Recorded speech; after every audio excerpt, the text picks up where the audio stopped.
Welcome back to Chaos Corner. It's your old buddy, the Guardian of Chaos, Big Daddy. And I tell it like it is. I'll say that to say this. This is part 3. And if you count the opening monologue, it might be part 4 of a complete idiot's guide coverage from Captain Lou Albano, Burt Randolph Sugar, narrated by, it's me, the GOC, live to tape from the lounge here at Chaos Corner, here at Chaos Headquarters. That's right, fans. It's been an interesting read. It's been an entertaining read. We've had some technical difficulties. We've had a lot of fun. And I've been reading to you from this legendary book from almost 25 years ago, along with my personal stories and my connections and what we've seen throughout my over 3 decades as a pro wrestling manager related to this. It's been a lot of fun. Again, technical difficulties aside, follow me on all social media platforms. You know what they are. Here on the mothership on YouTube, Guardian of Chaos. At Twitter, it's at Big Daddy GOC, and the GOC stands for the Guardian of Chaos. On Instagram, it's the Guardian of Chaos. On Facebook, there's 2 accounts, J Brony and Prodigio Fidelis El Guardian. Gitter, Gab, Rumble, Truth Social, I cover it all in the IWC. Fans, it's been an interesting read. We're about to wrap it up here. And again, I believe this is part 4 if we count the opening monologue. It's under Managers 101. Go back, and I want you to listen to it. It's been highly entertaining. One man, unique, unedited, unscripted, raw, live to tape. No one else does this in my own dwelling, my domicile, if you will, giving you another side, showing you the vulnerability of the Guardian of Chaos. Look at my 1,000 different videos of all my career and everything I cover, from AEW, the WWE, all the different promotions, to PAPW, to here at Chaos Corner in my own career. Let's get back to covering and quoting Captain Lou Albano, Burt Randolph Sugar, a pro wrestling idiot's guide. Don't you dare miss it. All right, fans, we're going to wrap it up here. Thanks for being here. Again, cheers. I'm glad you guys are here. We're kicking back and we're relaxing. It's been one hell of a mood. And again, I can't thank you enough for being here and following me on these platforms. I'm pushing out the content. I'm making this relatable. You can learn a lot if you're listening and watching this channel, if you're in the world of sports entertainment, pro wrestling, and just learning how to perform in front of a live crowd, in front of a one crowd, in front of no one, and being able to hone your craft as someone, the old man brand, the over 50 demo god. This is what you get, along with the Paradise 4 at Paradise Alley Pro Wrestling. We're about ready to wrap up this chapter, okay? This is chapter 12. Holding the leash on a 300-pound pulverizer. Managers. Ringside antics is where we left off. This brings us to the most obvious of all managers' duties. These are the ones everybody knows about, the ones everybody sees, our antics at ringside. As a group, managers are among the most colorful to be found in professional wrestling. And I say that with absolutely no humility. We're usually the wildest ones, patrolling the ring apron, often carrying our trademark props like walking canes, bullhorns, or even a 2x4, and doing our best to affect the outcome of the match. It doesn't matter how we do it.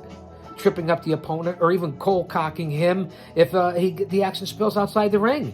Like a boot to the head, or a finger poke, an eye rake. I'm just saying, a chair across the dome piece, forearm to the jib, a little chokehold. I'm just saying, I'm having a flashback. We have other tricks too, including plain old distraction of either the opponent or the referee. And TNA, here we go, who I've worked with personally, and she did bitch slap me no matter where she is now in her life.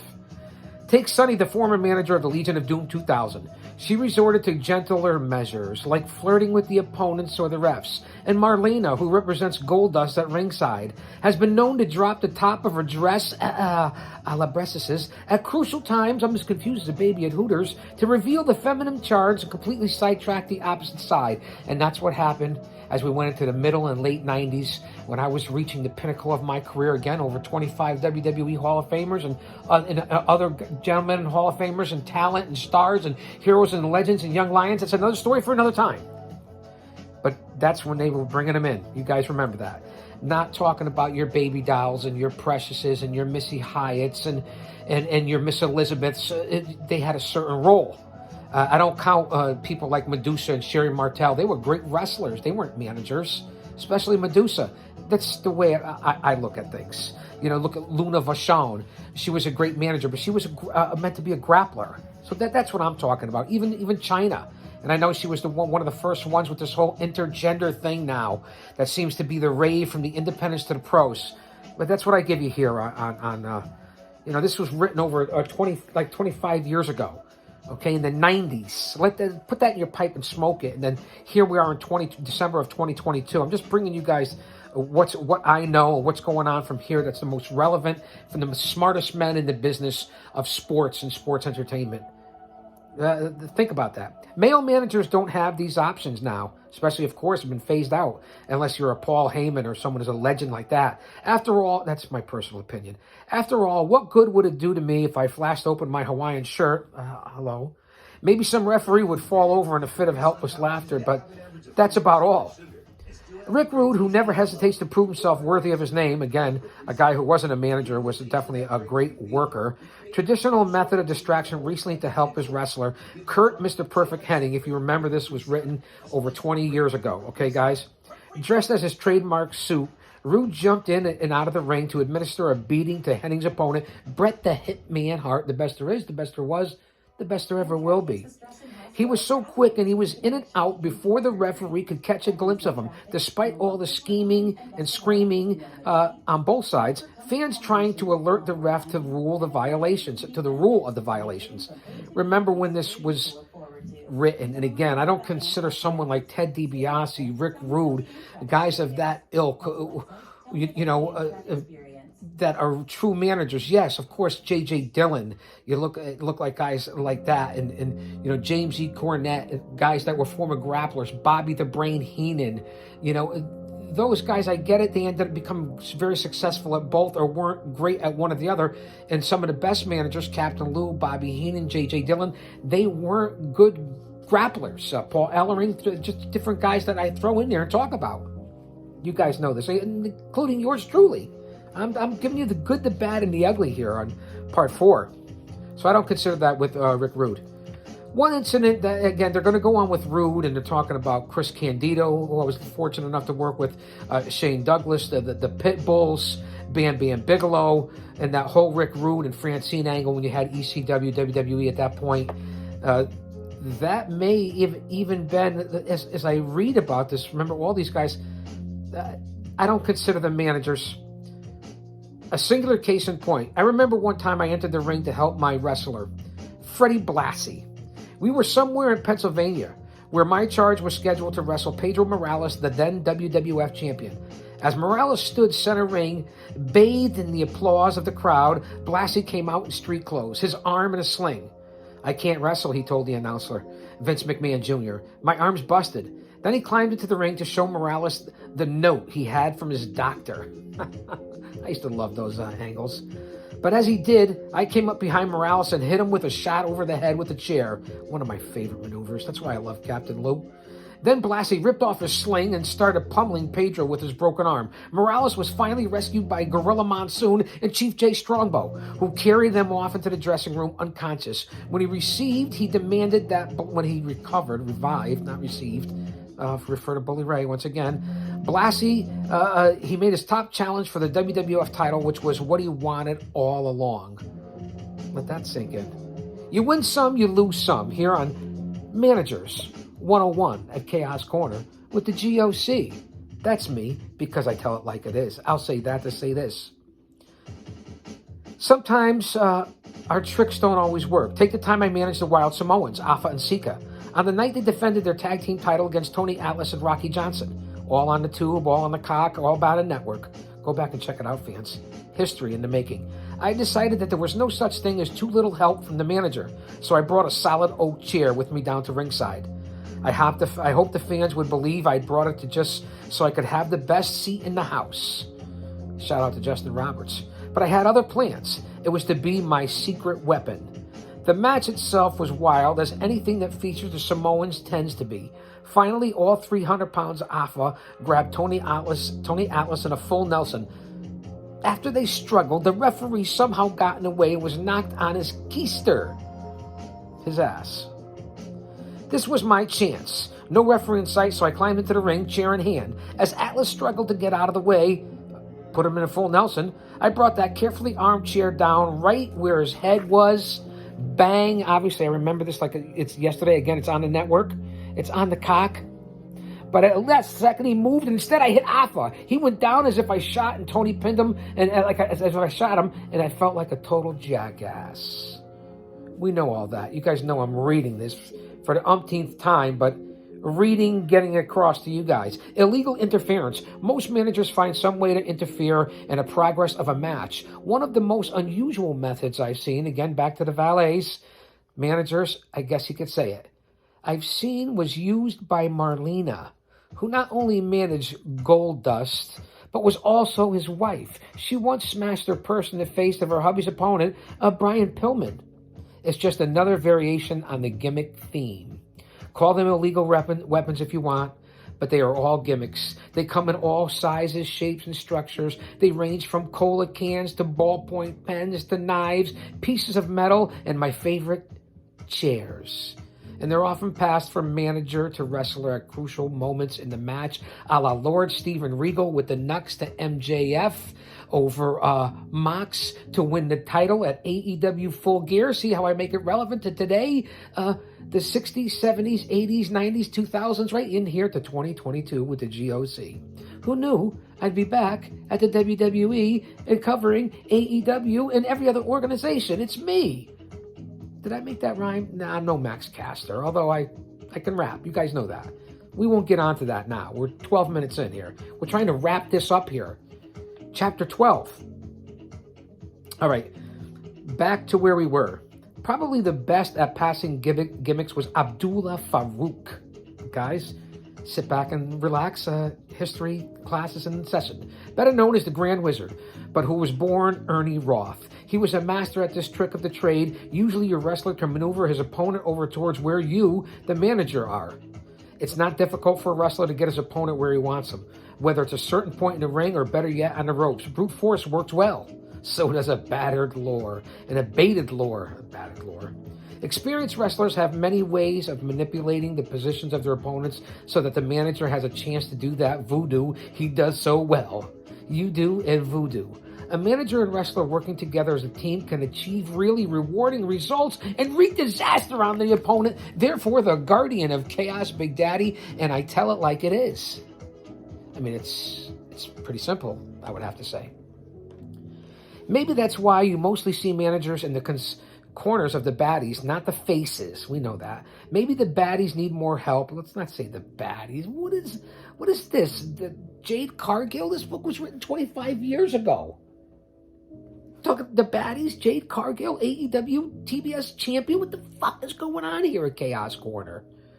Oh my God! Could we say the heels and the faces and shoot or a work? I'm tired of all this. The kayfabe is dead. I mean, to me it's alive, but to all you guys now coming around with these terms, come on, guys, do better. Really? Let me wrap this up here. Although I could do this all day. Maybe that's why you see the managers, like we're talking about again, the heels, the faces. So when you see us wandering around ringside about to inflict all of wrestling's versions of the biblical plagues on our wrestlers' opponents, watch us carefully. Somebody's got to. Jesus Christ is coming back soon. Don't be caught dead without him. Without our Lord and Savior, none of this would be possible. And you, the fans, I wanted to throw that in there. Listen, he's number one. You guys know that. Then family, friends, you guys. Chaos Corner. Management's best. Espresso. You can't beat it. Out of all the coffee and caffeine that I've consumed over these last several months, last couple of years, last 25 years behind the walls before I retired in my managing career and just in life and bounty hunting and PI and privacy. Well, you guys know the resume. Read it. Espresso in the coffee makes a difference. Not even the Red Bull makes the difference like that. I mean, it gives me wings.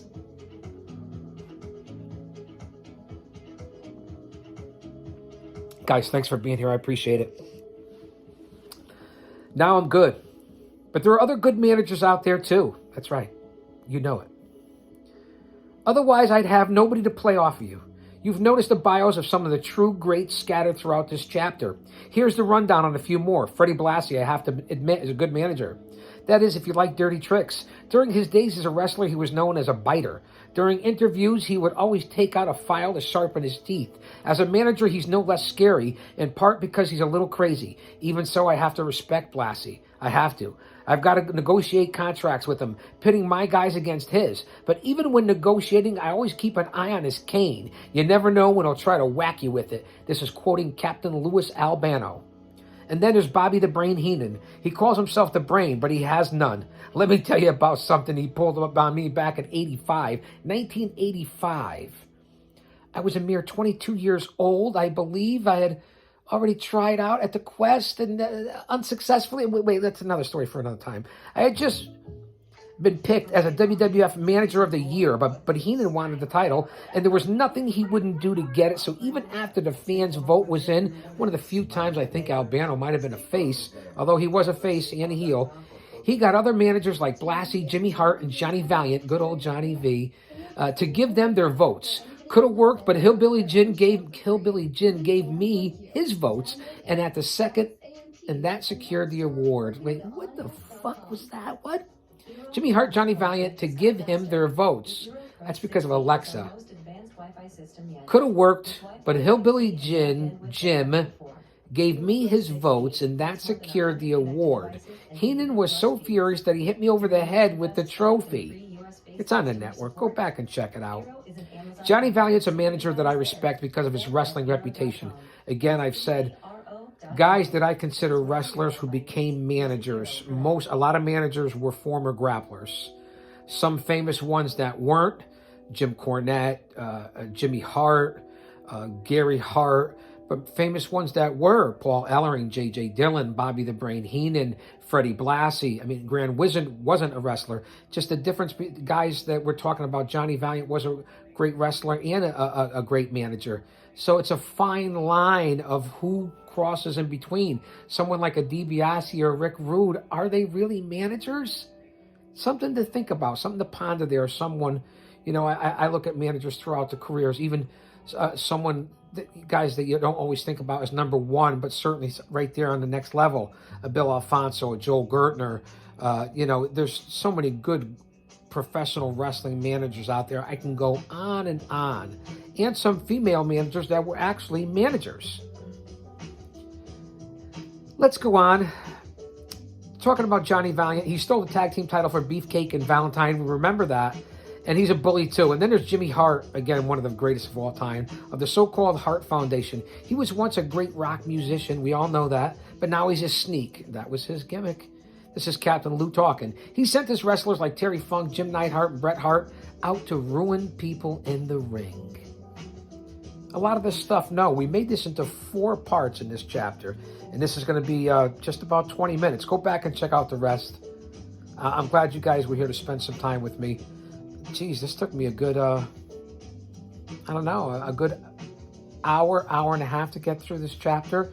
If you look here on the timeline, I appreciate you guys for being here. And the least you need to know, besides it's me, that's the GOC on YouTube. And, like, subscribe. Let's get us up to the 4,000 watch hours and 1,000 subscribers so we can just go live instead of doing live to tape, although it doesn't matter either way. Managers are the most colorful characters in all of pro wrestling. The first job of the manager is to hype his or her wrestler. Making the match is part of the job. A good matchup means great gate and bank and great profits for the wrestlers and the promoters. A manager's job is never done. At ringside, the manager is right there in the middle of the action. That's the least you need to know. Here at Chaos Corner in the GOC. So, guys, I'm glad you came here for something that I'm passionate about. And I hope you are too. We may have covered this. I have to look back in the monologues here, in the different chapters here. It's labeled. Everything's labeled, guys. You can go look back at the labels. Star Makers and Promoters, Chapter 13, We've covered several chapters in this book. There's a total of at least, I want to say 20 chapters in this book, along with different definitions and stuff that we've gone through here. Go out and get this book. As I go from both sides, you won't regret it.